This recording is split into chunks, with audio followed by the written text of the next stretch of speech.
Comisario, dice Kame, observándola con gravedad. Hoy los abogados de la vicaría hablaron de una conjura, una mafia, una colusión.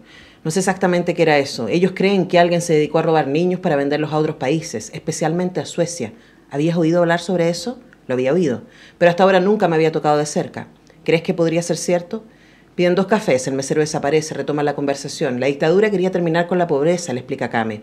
Para lograrlo, arrancaban a los niños de sus madres. Les decían que habían muerto, sencillamente se los quitaban sin explicación. Madres pobres, comisario, ¿usted entiende? Madres analfabetas, llenas de hijos. Les decían, mejor preocúpate más de los que ya tiene. Hay información, al menos 5 personas organizaron todo eso. Piensa, ¿cómo pudo pasar algo así y nadie nos dijo nada? Al menos 5 personas, reitera Kame. Un militar, un cura, un abogado, una matrona y un médico. Piensa, esa vieja sensación, esa que no había sentido mucho tiempo, esa conciencia de estarse asomando a una verdad definitiva, monstruosa, brutal, algo muy distinto a las investigaciones rutinarias que acostumbraba a realizar en la PDI, las únicas que le permite su jefe, asuntos reales, asuntos fatales, de esos que cambian vidas e historias, de esos que hace tiempo ya no llegan a sus manos. Piensa, este debe ser uno de esos asuntos. ¿Será capaz de hacerlo, comisario? ¿Y si ya te has oxidado? Ahí están recién metiéndose en la boca del lobo que moviliza Los demonios de Fontecilla, una novela policial sobre el robo y venta de niños en la dictadura de Eduardo Pérez Arroyo, a quien tenemos al otro lado de nuestro Zoom. Eduardo, ¿cómo estás tú? Muy bien, querida Antonella, muchas gracias por la invitación y un placer que seas tú quien me entrevistás. Me habían dicho que había una entrevista, no sabía con quién, me enteré hace poco que eras tú, así que es un doble agrado, absolutamente. Pero mira... Oye, y elegiste un muy buen párrafo como para resumir. Suena raro cuando uno se lo lee de afuera. Me imagino. Como que por ahí está el meollo, claro. Claro, aquí está el corazón, porque básicamente había que explicarles a nuestros auditores y auditoras de qué va Los demonios de Fontecilla. Y claro, La Bajada dice una novela policial sobre el robo y venta de niños en la dictadura. Y hay varios personajes involucrados, pero son estas 2 mujeres, de alguna manera, las que llevan la acción. Una detective, que antes además fue frentista, y que tiene además entonces un pasado revolucionario, y que hoy día trabaja en la PDI. Hoy día, en el libro, en 1992, cuando se empieza a investigar este tema. Y Kame es una chica que trabaja en la Vicaría de la Solidaridad en ese tiempo, y que se encuentra con esto y empieza a tirar unos hilos que van a destruirle la vida, ni más ni menos, cuando empieza a involucrarse. Es un libro que, como tu libro anterior, Eduardo, para quien haya tenido la experiencia fascinante e inquietante de leer La Hermandad de la Mesa, de la Hermandad de la Casa Grande, que también está contado por muchas voces, y que juega, ¿cierto?, entonces con una estructura, a mí me pareció bien abrumadora, además porque estamos hablando de violencia contra los niños, ¿no? Entonces, hablemos de cómo pasaste de, igual que en el libro anterior, un hecho histórico, en el caso anterior era los juicios contra los brujos de Chiloé, en este caso esta investigación sobre la venta y robo de niños en dictadura. ¿Y por qué te interesan esos temas? Ya, correcto. Mira, ¿por qué me interesan esos temas? No sé, debe haber alguna deformación psicológica ahí que como que me echaba de la parte oscura, digamos. Hablábamos, ¿tú te acuerdas del gran amigo Gonzalo Peralta? La vez pasada, en la Hermandad de la Casa Grande, ustedes 2 presentaron el libro, etc. Y siempre estudiamos juntos alguna vez historia con él, y siempre como que nos fijamos más en la parte de la historia no contada, ¿cachai? Que de repente tiene unos recovecos mucho más interesantes que la historia oficial. Si bien, afortunadamente, ahora último como que se ha puesto un poco de moda, entre comillas, revisar la parte B de las cosas, ¿cachai? Que no siempre se hace bien. Pero bueno, a mí me da la impresión que las historias ocultas muchas veces son más interesantes que las historias oficiales, ¿cachai? Entonces, por ahí rascar esa parte, siempre es saludable, digamos. Ahora, respecto a este caso en particular, bueno, tú has visto que es un tema que está muy de moda, de hecho. De moda, bueno, es una forma de decir, más bien me refiero que es un tema actual, no podemos hablar de modas con este tipo de cosas. Es un tema que está muy actual, hay una investigación en curso del juez Mario Carroza, que hasta ahora entiendo que no ha otorgado resultados, pero se supone que se está investigando. Hay varias investigaciones periodísticas al respecto. ¿Y por qué lo elegí? Bueno, por lo que significa el tema, porque está muy actual, y sobre todo, Antonella, porque me da la impresión que es uno de esos temas en los cuales confluyen, digamos, todos los principios y las bases de la existencia humana, ¿cachai? Estamos hablando de muerte, estamos hablando de traición, estamos hablando de que te despojan, digamos, de lo más valioso que es para ti, que son tus hijos, en el caso de las madres, etcétera, etcétera. Entonces se conjuntan varias cuestiones que en el fondo te colocan frente a frente con la misma existencia humana, si querés, exagerando un poco y estirando un poco el elástico. Me parece que siempre son temas dignos de tocarse en literatura. Ahora, igual que tu libro anterior, yo creo que Los demonios de Fontecilla es un libro sobre el poder. Absolutamente. Sobre quienes, sobre el abuso de poder. claro, sobre quienes pueden ejercer. Ahora, tú le das harto espacio también a la subjetividad de los villanos, diríamos, ¿no? Al general en cuestión y a Joanón, que escuchamos... Cura. Claro, escuchamos largamente a lo largo del libro, ¿cierto? Porque él tiene conversaciones con Arriola, con la comisario, y él empieza y ella tiene mucha paciencia, y nosotros como lectores también empezamos así como a escuchar. Sí. Y creo que lo más increíble del delirio que él se lanza es la manera que él construyó, a él le construyeron desde niño, eso vamos adquiriendo en este Joanón ficcionado, ¿no? Esta mirada de que los niños siempre han sido abandonados.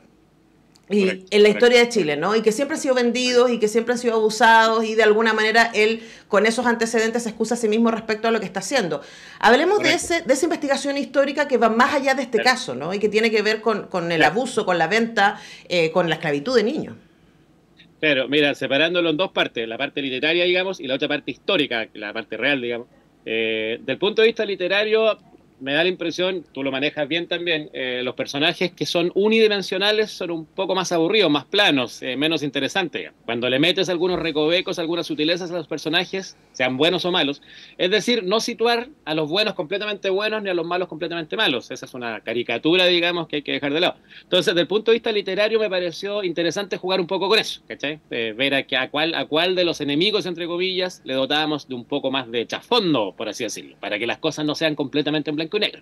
Si bien al final queda claro quién es quién, no sé si terminaste de leer el libro, pero bueno, me interesó también. Ya, qué bueno, maestra, usted es una lectora extraordinaria, mis respetos al respecto. Bueno, al final me preocupé, a mi juicio, de dejar bastante claro quién es quién. O sea, eso lo hice conscientemente también, como para que no haya lugar a dudas. Pero bueno, esas sutilezas me parecen interesantes. Ahora, del punto de vista histórico, saliéndonos un poco de la novela, bueno, yo alguna vez estudié historia y me di cuenta, Antonella, me imagino que en tu larga carrera de entrevistas y de conversaciones con gente te habrás dado cuenta que muchas veces la historia le sirve a mucha gente para justificar cuestiones que son bien raras, ¿cachai? Es decir, echando mano a un conocimiento histórico parcializado, si quieres, un poco mañosamente manejado, pero que es real, hay historiadores que justifican cualquier cosa, ¿cachai? Entonces, me pareció interesante jugar en este caso con darle una suerte de justificación al personaje, basándose en cuestiones reales.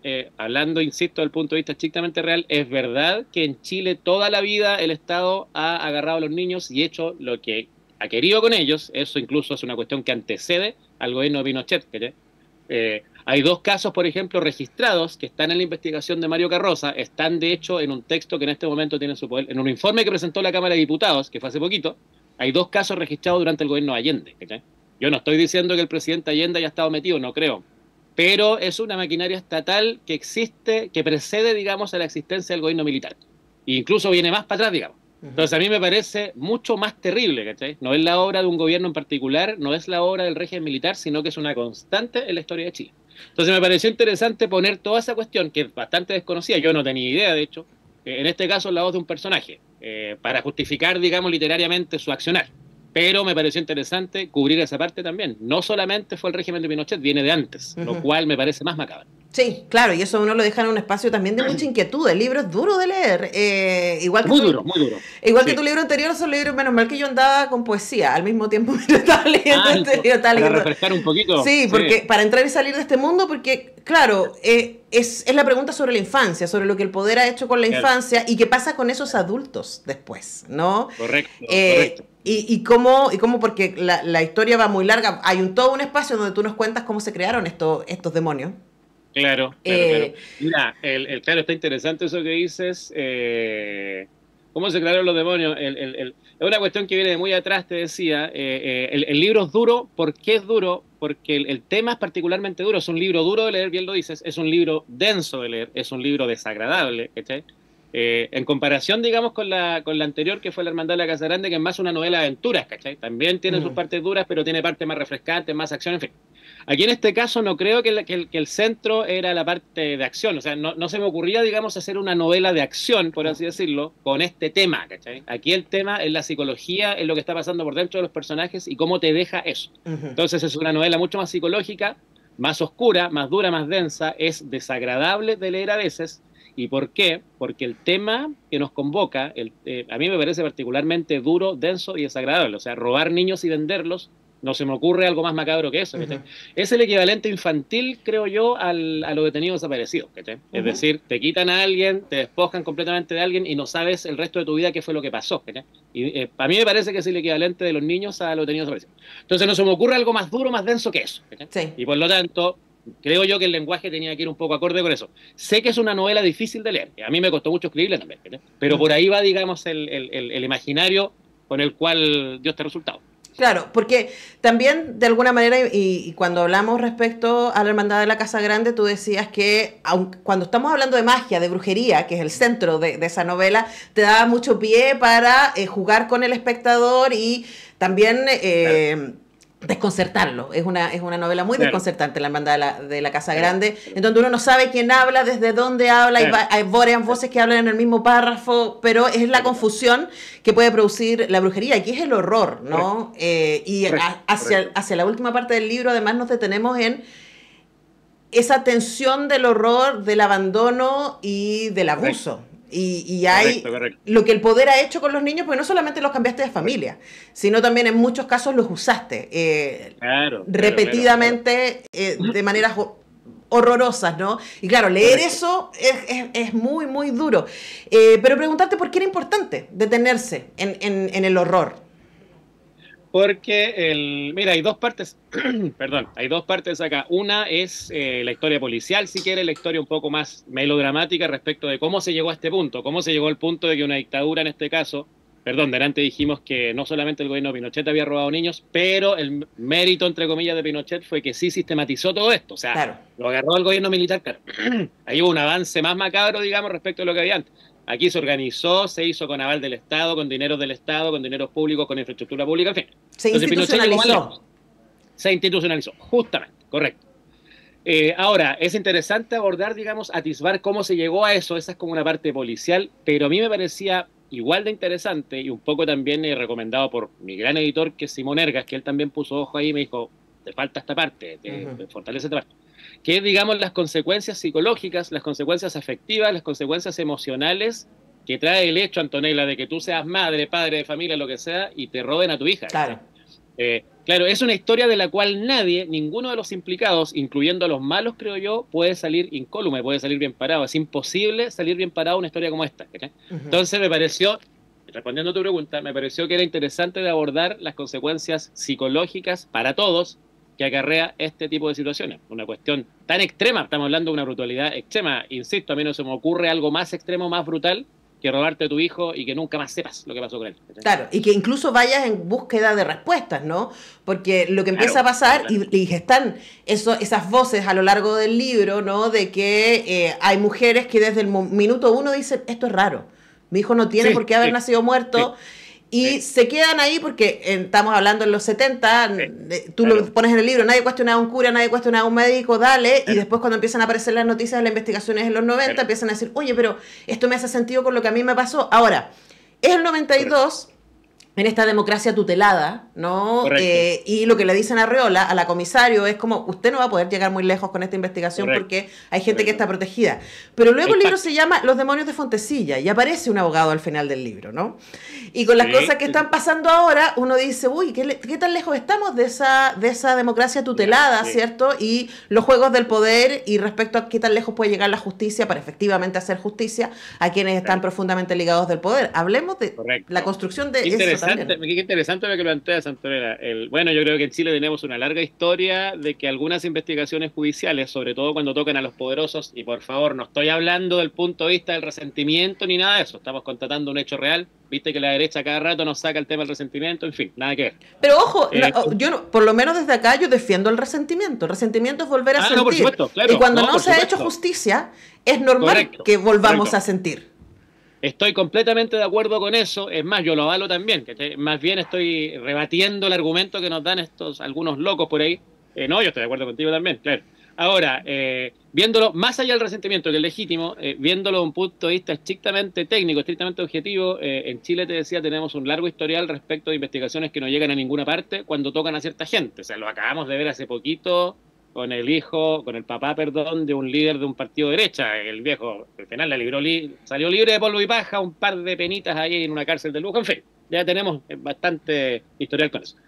En este caso es una cuestión bastante parecida. Mira, en este caso, Antonella, de hecho, me llamaba la atención, estaba después que manejamos esta historia con algunos editores, que se la conté a algunos amigos, etcétera, y resulta que hay muchos casos de estos que no se han investigado. Una amiga, que no voy a decir el nombre, por supuesto, por respeto a ella, me decía, a mi mamá le pasó exactamente lo mismo, ¿cachai? También le robaron una hija, etcétera, etcétera.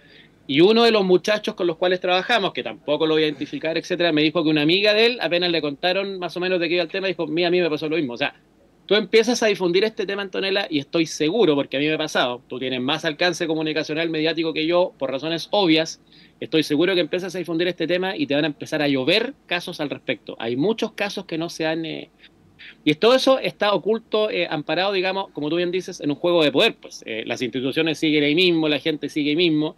Entonces, bueno, lo que se sitúa en este año 92, en esa democracia tutelada, como tú bien dices, en un momento en el cual era muy difícil avanzar a cualquier parte, la verdad es que yo encuentro que no ha cambiado mucho, digamos, hasta este momento. De hecho, lo pensé en su momento, ¿en qué año lo sitúo? ¿Cachai? Me pareció interesante la década de los 90 por todo lo que conocemos, los pactos entre la transición y la dictadura, Pinochet todavía estaba en el poder, etcétera, etcétera. Pero de repente caché también que no era necesario situarlo hoy, porque en realidad lo que estamos hablando en ese año 92, según yo, puedo estar equivocado, pero por ahí me fui, digamos, el contexto que estamos hablando en ese año 92 se parece bastante al contexto actual. O sea, yo veo que han cambiado muy pocas cosas. Entonces, en realidad, poner el año da lo mismo. Por efecto dramático lo situé en esa época, pero se podría haber situado en el año 2023 y me da la impresión que las cuestiones quedan más o menos igual. El juego de poder, como tú dices. Hemos cambiado poco en ese sentido, lamentablemente. Conversamos con Eduardo Pérez Arroyo, autor de Los demonios de Fontecilla, una novela policial sobre el robo y venta de niños en la dictadura, que acaba de ser publicado por La Pollera Ediciones. Ahora, para cerrar, Eduardo, la otra vez que conversamos, tú decías que para ti, tú escribes para que te lean, ¿no? No, sí.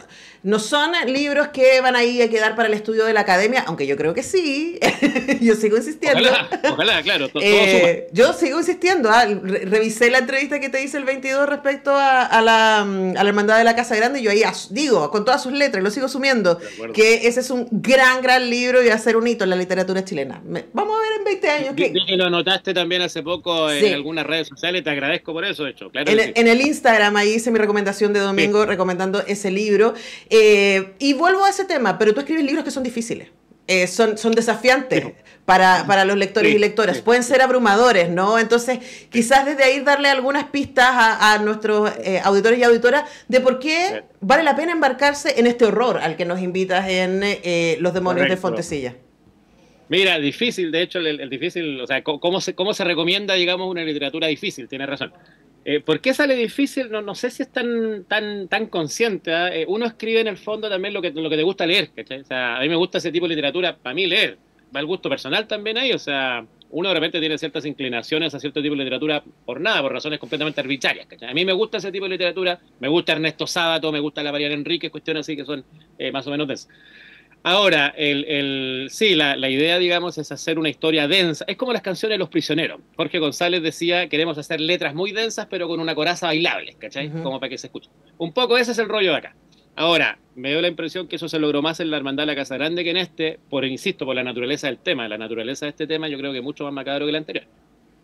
Nada, pues ¿por qué tendrían que embarcarse? Porque es una buena instancia para conocer la historia de Chile, pero saliéndonos un poco de la respuesta institucional, de la respuesta políticamente correcta, no sé, yo diría, si quieren asustarse un poco, si quieren emocionarse un poco, me da la impresión que podría servirles, ¿cachai? Con mucha humildad y con mucho respeto por el gusto que cada uno lo tenga. Para el tipo de gente que le gusta esta literatura que es un poco descolocadora, abrumadora, por ahí va. Y siempre hay público para ese tipo de cosas, por lo menos. Sí, y además que Sí, además yo agregaría que nunca abandona el tono policial. Es una novela policial y cumple con eso. No, no solamente porque acompañamos a la comisario Arriola a lo largo de su investigación y su derrumbe. Lo sabemos al inicio del libro, ¿eh? No es que al inicio del libro no estamos haciendo el spoiler. Parte contando el derrumbe. Pero luego vamos a conocer cómo fue que llegó hasta ahí. Los demonios de Fontecilla, una novela policial sobre el robo y venta de niños en la dictadura, dolorosamente contingente. A pesar de que está ambientada en el 92, hemos conversado con su autor, Eduardo Pérez Arroyo. Gracias, Eduardo, por hacerte el tiempo para visitarnos virtualmente. Al contrario, Antonella Esteves, muchas gracias por hacerte el tiempo tú y por la invitación y por la conversación. Siempre es enriquecedor conversar contigo. Un placer, querido. Nosotros vamos a despedir a Eduardo, vamos a ir a la música, a la pausa y ya regresamos.